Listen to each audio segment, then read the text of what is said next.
Hello United boys, welcome back to the channel in daily Manchester United news and transfer news। भाई इस channel पे जो आपको मिलते हैं, आज हम बात करेंगे बेयनडीर के बारे में। हो रहा है उसका टाटा बाय बाय, क्या हो सकता है किसी और का आना या फिर ओनाना, उसके बारे में बात करेंगे। साथ ही साथ मिकी वैन वेन, क्या यूनाइटेड उसके लिए जाने वाली है, उसके बारे में बात होगी। साथ ही साथ भाई फाइनेंशियल्स, उनके बारे में डीपली बात की जाएगी, क्योंकि मैं देख रहा हूं लोग पागल हो चुके हैं। यूनाइटेड ने प्रॉफिट बुक कर दिया। भाई कैसे कर दिया, क्यों कर दिया, क्या है उसके आने का, भाई पूरी जांच पड़ताल कर देंगे आज इसी वीडियो में। आई होप आपको वीडियो पसंद आएगी तो प्लीज लाइक मार देना, सब्सक्राइब मार देना और हाइप कर देना।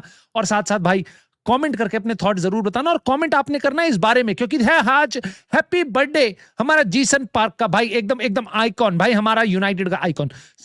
435 अपीयरेंसेस, 71 गोल, 19 ट्रॉफी, 100 इंटरनेशनल कैप्स। भाई पहला एशियन बंदा जिसने चैंपियंस लीग और प्रीमियर लीग जीती है। 4 प्रीमियर लीग जीती हैं यूनाइटेड के साथ 5 साल के अंदर। इनक्रेडिबल प्लेयर, मैंने इसको पूरे टाइम देखा है भाई, मजा आ गया था। बट तुम्हारे लिए एक सवाल है, इसका नाम क्या था? पहले तो हैप्पी बर्थडे, बट इसका नाम क्या था जब वो यूनाइटेड में था? इसका निक नेम क्या था?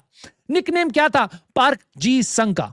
Now Iron Man, 3 lung Park, engine या shadow man, right? So please मुझे आप कमेंट करके बता सकते हो इसके बारे में। हमारे एक व्यूअर का नाम भी इसी में से, जो करेक्ट आंसर है उसी से रिलेटेड है।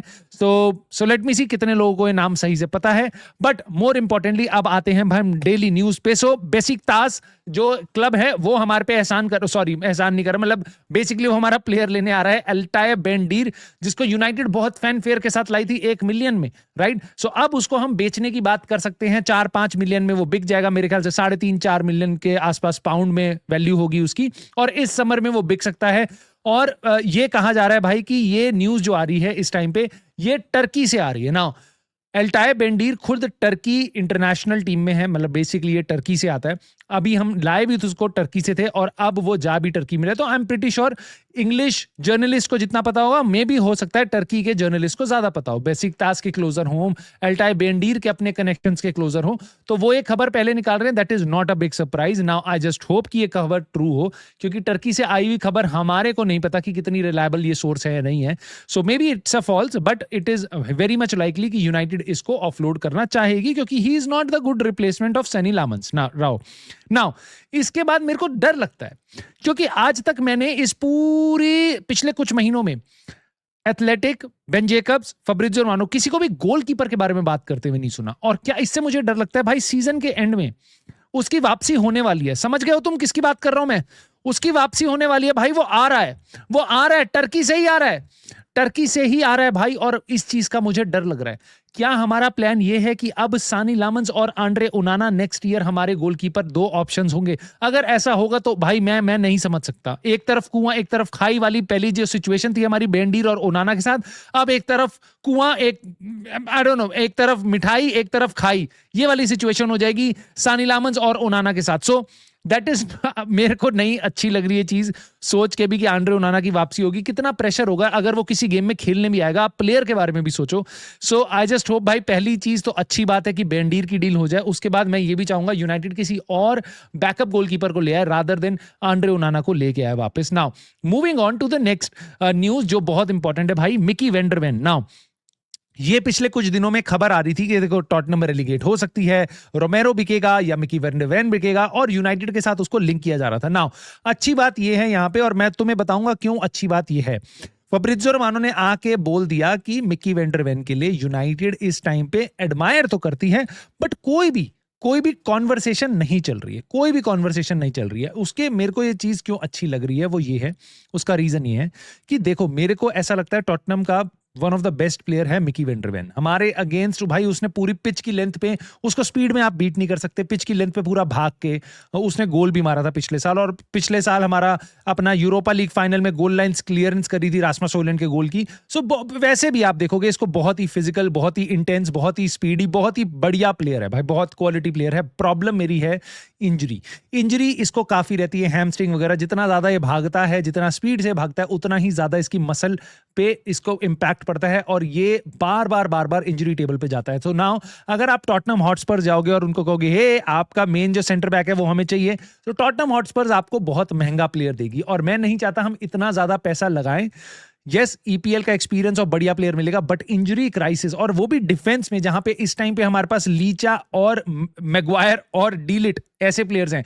भाई हमें कम से कम एक ऐसा प्लेयर चाहिए जो इंजरी से दूर रहे, राइट नाउ। सो ये इस चीज को मेरे को देख के अच्छा लग रहा है कि यूनाइटेड एटलीस्ट इसके लिए नहीं जा रही, ऑल्दो मैं तुम्हें फिर से बताता हूं ये प्लेयर मेरे को बहुत अच्छा लगता है, right now. Coming back to the financials, और इसके लिए मैंने कुछ डिजाइन करवाए हैं भाई, ये ध्यान से सुनना। तो और अभी यहाँ पे बहुत डीप चीजें होने वाली हैं यहाँ पे, ठीक है।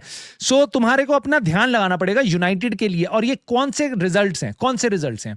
सो देखो, हर यूनाइटेड पब्लिकली ट्रेडेड कंपनी है, इसलिए हर क्वार्टर में रिजल्ट्स निकालती है। तो ये जो अभी रिजल्ट आए हैं फाइनेंशियल रिजल्ट्स की, कितना पैसा हमने कमाया, कितना खर्चा हुआ, प्रॉफिट हुआ या लॉस हुआ, ये सारी चीजें जो होती हैं वो इस बार की हैं अक्टूबर, नवंबर, दिसंबर, जो पिछले साल का टाइम था 2025 का अक्टूबर, नवंबर, दिसंबर, यानी कि क्वार्टर 2 और फाइनेंशियल ईयर आपका 2025-26 का, ठीक है। सो इस टाइम पे हमारा प्रॉफिट सर्ज हुआ है और इसको देख के भाई एकदम लड़कों के ऑर्गाज्म हो चुके हैं भाई, पूरे एकदम पागल हो चुके हैं कुछ यूनाइटेड फैंस। तो कह रहे हो my god United are back, हमारे को उमार बराडा ले आया ऊपर, और उमार बराडा भी खुश हो गया, उसने भी एक स्टेटमेंट दी जिसको हम देखेंगे। अभी फिलहाल हुआ क्या, पूरा बवाल क्या मचा है, ये है पिछले साल इन 3 महीनों के अंदर, अक्टूबर, नवंबर, दिसंबर 2024 में हमने ऑलमोस्ट 4 मिलियन पाउंड का लॉस दिखाया था अपनी बुक्स में कि भैया हमने इतना कमाया, 100 कमाया, 96 का 104 का खर्चा हुआ, हमारा 4 मिलियन का लॉस हो गया। नाउ इस बार क्या हुआ है कि हमने लॉस नहीं किया, हमने एक्चुअल में प्रॉफिट किया है। 32 मिलियन से थोड़ा ज्यादा, हमने 32.5 मिलियन के आसपास का प्रॉफिट किया, यानी कि पिछले साल 4 मिलियन का लॉस था, इस बार 32.5 मिलियन का प्रॉफिट है, यानी 36.5 मिलियन का इंपैक्ट ले आए हम एक पिछले साल के कंपैरिजन में। नाउ ये सुन के कुछ लोग जो यूनाइटेड के फाइनेंशियल्स के बारे में पहले से सोचते थे वो चक्कर खा के गिर जाएंगे। भाई अचानक से हुआ कैसे, हमने कुछ भी पिछले साल से बेटर नहीं किया, ना हमने ज्यादा गेम्स खेले, बहुत सारे और चीजें हैं, तो उसके बारे में मैं बात करूंगा। पहले सुन लेते हैं, पहले पॉजिटिविटी को पूरा एब्जॉर्ब कर लेते हैं, पहले उमार बराडा की बातें सुन लेते हैं। देखो फेयर पॉइंट टू हिम, देखो ये कोई आके इंटरव्यू नहीं दे रहा, जब भी रिजल्ट्स आते हैं तो सीईओ को बातें बोलनी पड़ती हैं। और सीईओ मैं तुम्हें ऐसा भी बताता हूं, मैंने अपनी लाइफ में ऐसे सीईओज देखे जो अगर तुम्हारी कंपनी बिकने वाली है ना अगले दिन, उससे एक दिन पहले भी अगर उनकी स्टेटमेंट आ रही है तो वो ऐसी आएगी कि भाई हम बहुत बड़ा लॉन्ग टर्म प्लान हमारा ये है, वो उनका काम। भाई सीईओ का मतलब होता है वो तुम्हारे घर छुरी भी लगाएंगे ना तो भी तुम्हें ऐसा लगेगा भाई कितना अच्छा काम कर रहे हैं, तो they are very very very polished. तो वैसे ही उसने स्टेटमेंट दी है, कह रहा है पॉजिटिव फाइनेंशियल इंपैक्ट आया है, ऑफ पिच ट्रांसफॉर्मेशन के कारण आया है, क्योंकि हमने बहुत सारी कॉस्ट कटिंग वगैरह किए हैं, यूनाइटेड को बढ़िया डायरेक्शन में हम लेके जा रहे हैं, इस तरीके से फलाना ढिमकाना। और आप ऑन फील्ड तो देख ही रहे हो हमारी प्रोग्रेस, 4th है प्रीमियर लीग में, वुमेन्स टीम अच्छा कर रही है, ब्ला ब्ला ब्ला ब्ला ब्ला। और इसी तरीके से हम on the field, of the field, हम दोनों तरीके से यूनाइटेड को बहुत टॉप पे ले जाना चाह रहे हैं। नाउ पहली चीज जिनको ये बात यहां पे अभी से समझ नहीं आई, मैं आपको अभी बताता हूं। यूनाइटेड की पहली चीज, यूनाइटेड अभी टेबल में टॉप 4 पे है, 4th नंबर पे है, राइट। उसका इस रिजल्ट से लेना देना दूर दूर तक नहीं है, उसका इस रिजल्ट से लेना देना दूर दूर तक नहीं है, क्योंकि मैंने तुम्हें पहले ही बता दिया अक्टूबर, नवंबर, दिसंबर के रिजल्ट नहीं है, ठीक है।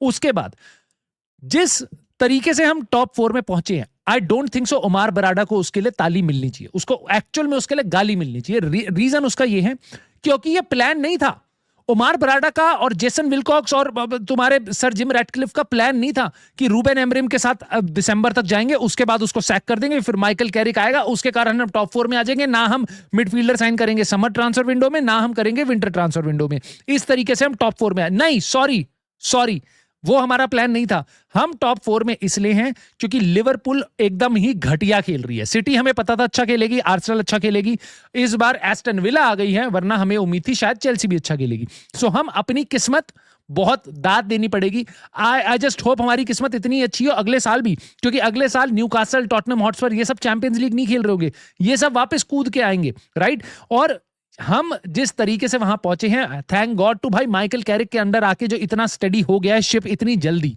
Right. So all credit goes to the players and Michael Carrick, not this guy. क्यों हम 4th में हैं, खैर उसके कारण हमारा प्रॉफिट इतना ज्यादा क्यों आ गया है उसके बारे में मैं आपको बात बताता हूं।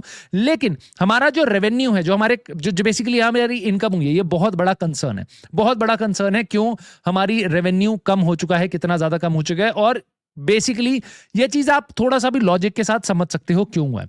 हमने 2-3 गेम कम खेले हैं, होम गेम्स कम खेले हैं। क्यों? क्योंकि हम पहले ही राउंड में कैरेबाओ कप के ग्रिम्सबी के अगेंस्ट रूबेन एमरिम के अंडर बाहर हो गए थे कंपटीशन से।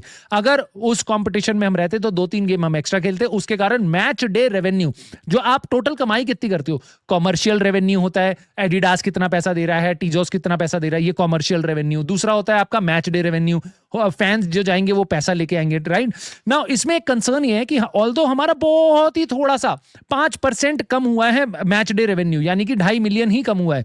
लेकिन अगर आप देखोगे तो हमारे मैचेस, नंबर ऑफ मैचेस काफी कम हुए। 3 matches, I don't know, maybe 15-20 matches में से 3 मैचेस कम होना, that is like 18%, 20 somewhere around that, right. So उतना कम होने के बाद भी हमारा जो इंपैक्ट पड़ा है वो कम पड़ा है। क्यों? क्योंकि जो मैच गोइंग फैंस थे उनकी टिकटें बढ़ा दी गई हैं, इसलिए हम पैसा ज्यादा इकट्ठा कर पा रहे हैं। यानी तुम्हारे मेरे जैसे लोग इस टाइम पे पैसे ज्यादा दे रहे हैं ताकि यूनाइटेड के लॉसेस कम हो, ठीक है। सो मैच डे रेवेन्यू हमारा कम हुआ है, विच इज कंसर्निंग। उसके अलावा हमारा कॉमर्शियल ड्रॉप हुआ है। इस चैनल पे मैं 50 बार इसके बारे में बात कर चुका हूं भाई। 8% के लगभग कम हुआ है। इस बार हम आ चुके हैं 6-7 मिलियन ड्रॉप पे।